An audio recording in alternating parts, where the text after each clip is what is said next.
ये मामला इतने सालों बाद क्यों उठा? क्या लोग नहीं बोलना चाहते थे, कोई डर था या क्या वजह थी? सर अभी ना बोलते ना कि अति हो गई थी बिल्कुल हर चीज़ की। पहले वो एक दो लड़की के साथ में, फिर दो से चार हो गई, चार से छः हो गई। फिर अभी तो ऐसे होने लगा कि जैसे अगर सपोज कंपटीशन में जा रहे हैं, 10 लड़कियां गई हैं, 10 के 10 लड़कियों के साथ में उन्होंने गलत हरकतें की हैं। तो ये अगर सीधे आप कुश्ती संघ के अध्यक्ष पे आरोप लगा रहे हो या उनकी मंडली के लोग? नहीं नहीं नहीं, ब्रजभूषण के ऊपर अगर 10 लड़कियां गई है, 10 की 10 लड़कियां परेशान की गई हैं वहाँ पे उनके द्वारा, और पूरा उन्होंने सेक्सुअली उनको ट्राई किया उन्होंने करने के लिए, दुखी किया मतलब हर तरीके से जो कर सकते थे वो अपना। तो वो अति मतलब हर तरीके से, चलो ठीक है आप तानाशाही कर रहे हो, आप थप्पड़ मार रहे हो, आप गालियां दे रहे हो खिलाड़ियों को, सब सहन करते करते करते एंड में मतलब जूनियर बच्चे हैं, मैं क्या बताऊं, कैडेट में जो बिल्कुल 14 13 साल की जो लड़कियां बिल्कुल नई नई आती हैं, जिनको पता ही नहीं है लाइफ में क्या है, उन लड़कियों के साथ में गलत हरकतें करना है, ऐसे उनको उनका शोषण करना, वो चीज़ें मतलब मैं बता रही ना एक अलग ही लेवल पे पहुंच रही थी। अभी ऐसे हो रहा था कि जैसे मैं अभी बताती हूँ, अभी ट्रायल्स थे हमारे वर्ल्ड चैंपियनशिप के लास्ट ईयर में, 6 महीने पहले ही उन्होंने सबके सामने अनाउंसमेंट किया कि मैं कॉनॉट प्लेस में रेसलिंग फेडरेशन का ऑफिस हमने बना रहे हैं। तो सबने तालियां बजाई करे, बहुत अच्छा, चलो रेसलिंग फेडरेशन का ऑफिस बनेगा। फिर उन्होंने एक और बात मेंशन की कि मैं उधर 4-5 रूम बना रहा हूँ ऊपर ऑफिस के ऊपर, और वहाँ बाहर से लड़कियां आएंगी कभी रेस्ट वेस्ट करने के लिए, तो वहाँ रह सकती हैं। तो वो उन्होंने एक बार भी ये नहीं बोला कि खिलाड़ी आए कहीं बाहर से लड़के हैं वो आए, सिर्फ लड़कियां, कि लड़कियां आए बाहर से कभी भी तो उधर आए उधर रेस्ट करें। तो उनकी मेंटलिटी क्या थी वो 4-5 रूम बनाने की। उसी टाइम मेरे को इतना धक्का लगा ना कि ये बंदा किस लेवल पे जाना चाह रहा है, मतलब और मैं तो 20 साल तक राज करूंगा अभी तो हंस हंस के। उसी दिन की बात बता रही हूँ मैं आपको, उस दिन इतना गुस्सा आया था। ये 6 महीने पहले हमारे वर्ल्ड चैंपियनशिप के ट्रायल्स थे, उसमें उन्होंने बोला था। उस दिन इतना गुस्सा आया था सर, बस लिमिट ही क्रॉस हो गई थी हर चीज़ की, कि ये इंसान खत्म करेगा रेसलिंग को बिल्कुल भी, क्योंकि इसकी जो मेंटलिटी है ना वो अलग लेवल पे पहुंच चुकी है। ये पागल हो गया है इन चीज़ों के लिए, इसकी हरकतें हैं वो रुकने वाली नहीं है। और अभी क्या होने लगे ना, उसके जो लोगों की जो गलत लोगों की जो थे उनके हाथ भी ज़्यादा फैलने लगे थे, हर उसमें लड़कियों के मामले में उनके हाथ ज़्यादा फैलने लगे थे, ज़्यादा ओपनली वो होने लगे थे। तो वो चीज़ सबसे ज़्यादा परेशान किया है। और मतलब हर चीज़ पीछे है उनका, मैं बता रही ना, उनका व्यवहार, उनका जो बाहुबलीपन है, जो धमकाना डराना, कुछ भी बेइज्जती करना खिलाड़ियों की। पूरा कंपटीशन चल रहा है, किसी भी खिलाड़ी को तू इधर आ, तू तो लड़की लग ही नहीं रही, तू तो लड़का है, तेरी बॉडी देख, ऐसे शेम करना लड़कियों को। तो बॉडी शेमिंग बिल्कुल कंपटीशन में मेरे को खुद बुला के, मैं जूनियर कंपटीशन हो रहा था, मेरे को खुद बुलाया अपने पास बिठाया और फिर बता रहे हैं कि देखो ये तो लड़की नहीं लग रही, देखो इसका कॉस्ट्यूम कैसे दिख रहा है, देखो इसके पैर कैसे दिख रहे हैं। मैं क्या बोलूं, मैं शॉक्ड हूँ, मतलब मैं सुन के कि अंदर अंदर इतना गुस्सा आ रहा कि मैं क्या करूं। लेकिन फिर कि हाँ सर, क्योंकि क्या करें, मतलब ऐसे लाचारी महसूस हो रही थी कि कुछ भी बोल दिया तो खत्म कर देगा सब कुछ। कंपटीशन खेलेंगे, वही रेसलिंग हमारे लिए एक जीने का साधन है। रेसलिंग के लिए हम जीते मरते आए हैं इतने साल तक, मैं 20 साल से ज़्यादा हो गया रेसलिंग करते हुए। तो उसको कोई छीनने की कोशिश करता है तो हम डरते हैं कि इससे, क्योंकि मन ही नहीं लगता रेसलिंग के बिना। तो वो हरकतें इतनी बढ़ रही थी सर, मतलब अति हो रही थी, रावण से भी ज़्यादा। मतलब राम रहीम है या जो भी जितने भी ये अपने देश में इतने लोग ऐसे आए हैं जिनके ऊपर सेक्सुअल हरासमेंट का लगा है, मुझे लगता है ये तो उससे भी चढ़ के है कुछ ना कुछ। तो ये बताओ, इतने गंभीर आरोप चूंकि लगा रहे हो और लगातार आप लोग बोल भी रहे हो, मुखर हो, तो मैरी कॉम अध्यक्ष थी उस कमेटी की, शायद जो कमेटी बनी, और पीटी उषा भी है। तो मैरी कॉम के सामने ये सारी बातें आप लोगों ने कही जी, क्योंकि वो खुद एक विमेन है, प्लेयर है। बहुत सारी बातें हुई सर, जैसे साक्षी बता रही है कि वो खुद रो रही हैं, लड़कियां बता रही हैं वो खुद रोने लगी। कौन लड़कियां रो रही हैं? लड़कियां रो रही है, मैरी कॉम खुद रो रही थी। अच्छा, सुबक के रो रही थी, जैसे आप लोग हमें टीवी पे देख रहे हो, वो ऐसे रो रही थी सुन के कि मैं यहाँ पे कुर्सी का कोई लालच नहीं है, आप लोगों के मैं न्याय करूंगी जितना मेरे से हो सकता है। तो हमें उस दिन ऐसे लगा कि चलो मैरी कॉम तो हमारा दर्द समझ रही है। लेकिन जैसे ही उल्ट मतलब ये सब लोग के सोर्सेज आने लगे, उनके झूठी बातें फैलाने लगे, तब एकदम धक्का सा लगा था कि ये क्या हो रहा है, मतलब ट्रस्ट करे तो किस पे करें। साक्षी ये बताओ, 5 मिनट हो, 5 मिनट फ्री कर रहा हूँ, देर भी हो रही है, माफ़ करें इन लोगों को, मैं बहुत परेशान भी कर रहा हूँ चूँकि अब रात के 12 बज गए हैं। सुबह उठते हैं, कितने बजे उठते हो आप लोग? 6 बजे उठे। 6 बजे उठते हैं, फिर यहाँ प्रैक्टिस करते हैं और उसके बाद 2-3 घंटे के बाद फिर लोग पहुँचने लगते हैं और घर से बाहर सड़क पर आप समझ सकते हैं, पीछे मच्छरदानी की तस्वीरें मैं लगातार दिखा रहा हूँ, बिजली नहीं है और उसके बाद गर्मी का थोड़ा मौसम शुरू हो चुका है। साक्षी, जो बात ये कह रही हैं कि मैरी कॉम के सामने खिलाड़ियों ने कहा, लड़कियों ने कहा, वो खुद इमोशनल हुई या रोने भी लगी, तो एक खिलाड़ी होकर, एक महिला होकर क्यों ऐसा लगता है कि उन्होंने नहीं समझा? और दूसरी बात कि जैसे पीटी उषा का बयान आया कि कमेटी की रिपोर्ट का इंतजार तो करते, पहले ही सड़क पर बैठ गए। हो सकता है कमेटी में की रिपोर्ट में ऐसा हो जो आप लोगों ने कहा वो मेंशन हो। आपको कैसे लग रहा है क्लीन चिट मिल गया? मैरी कॉम की बात रही, जब लड़कियां वहाँ बयान बता रही थी तो इतने अच्छे रिएक्शन दे रही थी। Yes this is also my story, yes this is also my story. Exactly यही वर्ड्स थे उनके जब वो लड़कियां बयान दे रही थी। Yes exactly this is my story, oh my God. फिर पूरी सब लड़कियों ने बताई तो कमेटी की लेडीज़ जो मेंबर थी वो सब रोने लगी, लड़कियां क्योंकि रो रही थी। फिर वो आपस में चुप करा रहे थे कि ठीक है न्याय मिलेगा। तो एक बात बताइए कि अंदर कुछ और रवैया था, बाहर कुछ और इतना बताने के बाद, इतना होने के बाद भी रिपोर्ट की वेट करें। 3 महीने तो कर ली और कितना वेट करें हम कि वेट नहीं की, धरना कर दिया, अनडिसिप्लिन कर दिया।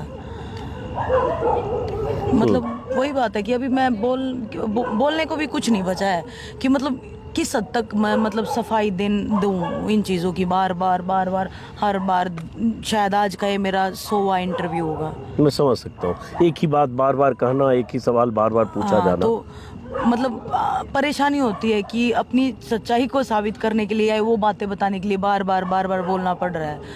और जो समझ सकते हैं वो कनेक्ट कर भी लेते होंगे कि हम सच बोल रहे हैं। नहीं, हम तो मानते हैं कि अगर ऐसे बेटियां देश की सड़क पर बैठी हैं तो वजह तो होगी। और उसके बाद सबसे बड़ी बात, जो भारत का कायदा कानून है, सुप्रीम कोर्ट की रूलिंग है 2013 की, कि अगर संगीन ऐसे आरोप लगे, कॉग्निजेबल ऑफेंस हो, तो तुरंत एफआईआर दर्ज होनी चाहिए। लेकिन इस मामले में लगातार आनाकानी होती रही। एफआईआर दर्ज कैसे हुई सुप्रीम कोर्ट के डर से, वो मैं बता चुका। बजरंग, एक सवाल और मैं ख़त्म करूंगा, आप लोगों को आराम करने का वक्त है। मुझे थोड़ा रिग्रेट भी है कि आपको परेशान कर रहा हूं, लेकिन मैं चाहता हूं देश दुनिया के सामने बातें जाए कि जैसे पिछली बार आप लोगों ने कहा कि हम नहीं चाहते कि यहाँ पॉलिटिकल लोग आएँ, मंच पर शायद बृंदा करात आ गई थी, उनको भी नीचे किया गया। और इस बार आपने कहा कि जो लोग आना हो आए। आज देखा मैं आम आदमी पार्टी के कुछ लीडर थे, कल परसों भी लेफ्ट के और कांग्रेस के भी लोग आ रहे, तो ये हुडा भी थे। ये क्यों लगा कि सबको अब आने दिया जाए? देखिए, पिछली बार जो चीज़ें हुई, हमने खूब ट्राई किया कि भाई पॉलिटिकल ना हो, उसके बावजूद भी ब्रजभूषण की तरफ से वो उसको कि भाई इसको तो पीछे से पुश किया जा रहा है, राजनीति लोग हैं और ये खिलाड़ी नहीं है, ये अपने उसके इस पे रेसलिंग फेडरेशन पे कब्जा करने के लिए कर रहे हैं। तो ऐसी चीज़ें बोली गई और हमने पूरा विश्वास किया, क्योंकि ये हमने पहले यही बोला था कि ये खिलाड़ियों की लड़ाई है, हम खुद लड़ेंगे। तो हमने खूब विश्वास भी किया। गवर्नमेंट ने हमें आश्वासन भी दिया, खेल मंत्रालय ने, खेल मंत्री जी का एक बयान भी आ गया। मैंने 12 घंटे खिलाड़ियों से बात की, लेकिन 12 घंटे में आप कितना टाइम खिलाड़ियों के पास बैठे, एक बार वो निकाल लीजिए मंत्री जी। एक बार मैं आपको यही बोलूँगा कि टोटल 12 मिनट आपने खिलाड़ियों को दी होंगी मेरे हिसाब से तो। और कमेटी ने, हमने 3 महीने तक विश्वास किया कि भाई हमें न्याय मिलेगा। उसके बावजूद क्या मिला कि सोर्सेज के हवाले से खिलाड़ियों को कुछ नहीं दे पाए। लेकिन कमेटी के एक मेंबर ने, राधिका श्रीमन ने बोला कि एक लड़की ने सेक्सुअल हरासमेंट की शिकायत दी है। तो मैं राधिका मैडम से और खेल मंत्री जी ने बोल रहे कि कोई प्रूफ नहीं दे पाए। तो राधिका मैडम का ये बयान है। मैं खेल मंत्री जी से पूछता हूँ कि भाई एक लड़की तो है ना, उसकी भी तो सज़ा होती होगी, उनके साथ तो हुआ ना सेक्सुअल हरासमेंट। तो आपने उसकी, वो आप बोल रहे थे मैं खुद एफआईआर करवाऊंगा, उन्होंने तो उसके लिए बोल दिया कि भाई कोई खिलाड़ी प्रूफ ही नहीं दे पाए। तो मजबूरी में हमने दोबारा ये धरना स्टार्ट किया। और हमने यहाँ जो भी पॉलिटिकल आदमी आते हैं वो अपनी पार्टी का झंडा लेके नहीं आते, वो सिर्फ इसलिए आते हैं कि हम देशवासी हैं और भारत की बेटी को बचाने के लिए आते हैं, ना कि हम यहाँ एमएलए एमपी बनने के लिए आते हैं। और हमने तो सभी के लिए बोला कि भाई आप कोई भी आइए, 140 करोड़ हिंदुस्तानी सभी के लिए यहाँ पे ओपन है, सभी आइए, क्योंकि ये कुश्ती की लड़ाई नहीं, भारत की बेटियों की लड़ाई है, उनको बचा लीजिए। तो उसमें जो लोग बेटियों का दर्द समझते हैं, मुझे लगता है वो सभी लोग आ रहे हैं। इसमें तो कोई पॉलिटिक नहीं है कि भाई कोई पॉलिटिकल आदमी ये बोल रहा है कि भाई मैं यहाँ पे आके अगर मेरे को वोट देना या मेरा समर्थन करना, वो तो खिलाड़ियों को समर्थन देने के लिए आ रहे हैं, ना कि अपनी वोट मांगने के लिए आ रहे हैं। हम तो 3 महीने से सर प्रधानमंत्री जी से खुद गुहार लगा रहे हैं, वो आ जाए, चाहे किसी को आने की जरूरत ही नहीं पड़ेगी अगर वो आ जाएंगे तो। या बुला लें आपको, वो तो ऐसी जगह पर नहीं आते हैं। इतने किसान बैठे रहे, उसमें बहुत सारे लोगों ने नहीं, वो जान ऐसे- दे दी अपनी चिट्ठी लिख लिख के उनके नाम पर। नहीं, उन्होंने बोला कि वो खिलाड़ियों की इज्जत करते हैं, उनका दर्द समझते हैं, उन्होंने भी संघर्ष किया है। तो मुझे लगता है अगर संघर्ष किया है, दर्द समझते हैं तो आना चाहिए। ऐसा नहीं है कि देश के प्रधानमंत्री हैं तो कहीं पे आ नहीं सकते। उन्हीं का देश है, उन्हीं की बनाई हुई सड़कें हैं, उन लोगों ने ही बनाए हुए संविधान है हमारा।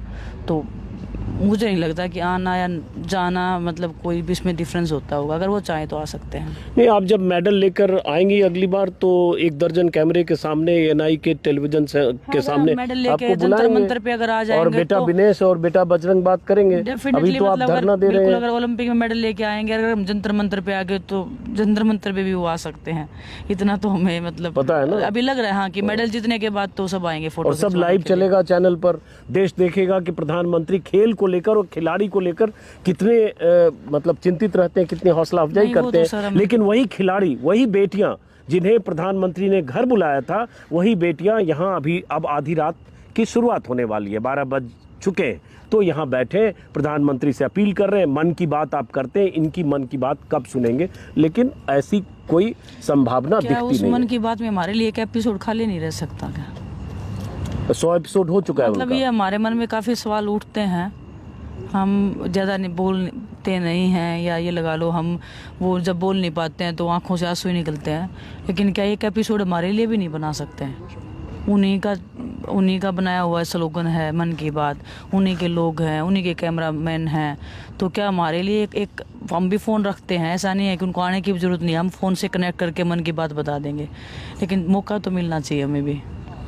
मैं बहुत बड़ी बात कही और अब सोने का वक्त है। मैं माफ़ी चाहूँगा, मुझे ठीक भी नहीं लग रहा है कि बहुत देर तक आपको डिस्टर्ब कर रहा हूँ। और ये अब ये 4-5 ऐसे जैसे मच्छरदानी है, इसी में अब ये खिलाड़ी साक्षी, विनेश, बजरंग, सत्यव्रत, ये सब लोग रात में यहीं रात गुजारते हैं।